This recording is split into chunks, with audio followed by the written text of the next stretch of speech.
what does it really mean to have a personality? We tend to think of it as something we're just born with, right? A fixed set of traits. But for the psychologist Carl Jung, that's not where the story begins. That's the end goal. The poet Goethe really put it up on a pedestal, didn't he? He framed it as the ultimate prize in life. And we kind of agree. We think of our personality as this thing that's just us, like our eye color, something we're just given. But this is where Jung just completely flips the script. For him, personality isn't a given at all. It's an achievement. It's the supreme realization of who you are, the fruit of a life that's been fully and consciously lived. It's not a starting point. It's the destination.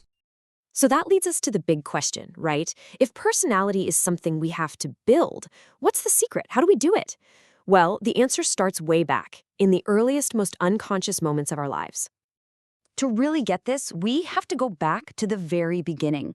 Jung says a child doesn't pop into the world with a ready-made self. No, they start out in this state of complete psychic fusion with their parents. He had a pretty cool term for this, participation mystique. Think of it like a psychological umbilical cord. The kid's unconscious is so wrapped up with the parents that they just soak up everything, all the hidden conflicts, the unspoken tensions, as if it's their own. At this stage, there's no me and you, it's all just us. So, to make this real, Jung gives us this fascinating case study of a 4-year-old girl he called Anna. She's going to be our guide into how an individual mind is actually born out of this fusion. The night her baby brother was born, her dad asks her what she thinks of the new arrival, and her response is, well, it's pretty shocking. She just comes right out and says, I would kill him. But where you and I might see a little monster, Jung saw something incredible happening. Now, hold on. This wasn't malice. In the simple, brutal logic of a 4-year-old, kill just means make it go away. What Jung saw was the very first spark of active, conscious thought. Suddenly, Anna had a problem, a rival, and her little mind was forced to wrestle with it, to form a concept around this conflict. And that struggle, that is what starts to pry her own psyche apart from the family's. And this case really highlights a huge split between Jung and his famous contemporary Freud.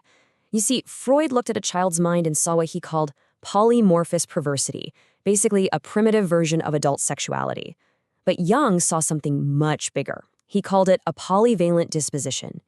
He believed a child's psyche was like a seedbed containing the potential for everything: thinking, feeling, spirituality, art, not just sex. Okay, so that fused, developing psyche, it's not a blank slate. It's being shaped by one of the most powerful and usually invisible forces in a child's life, the unlived life of their parents. And this is where Jung asks a question that'll really make you stop and think. We're so focused on what parents say and do, right? But what if the heaviest thing they pass down to their kids is all the stuff they didn't do?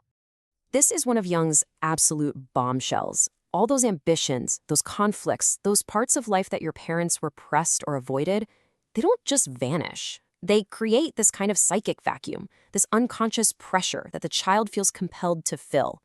It's the raw material for the exact kinds of conflicts that force a kid like Anna to start thinking for herself. And this isn't some vague idea. It's devastatingly specific.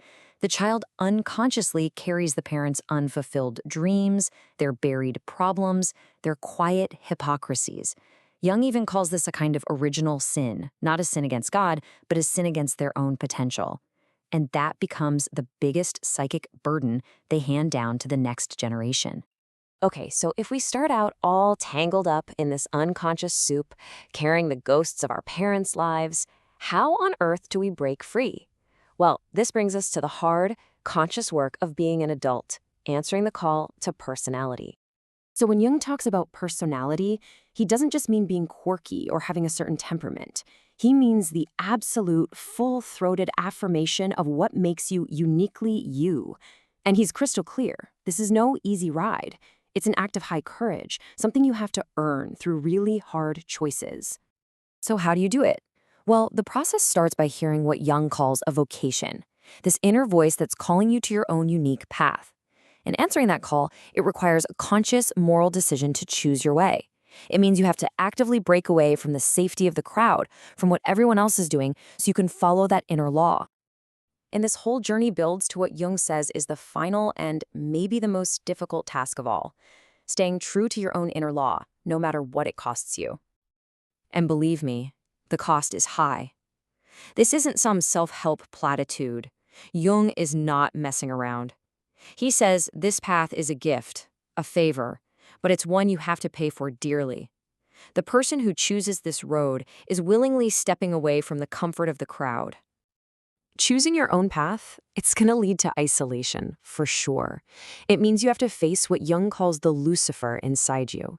Now, he doesn't mean evil here. He means Lucifer in its original sense, the light bringer. This is the inner voice that brings you the light of consciousness. But in doing so, it also shows you all your darkest possibilities, your biggest temptations. And facing that, it takes nothing less than total courage. And this leads us to the ultimate question. I mean, if this path to personality is so hard, so lonely, and so full of peril, why would anyone in their right mind choose to walk it?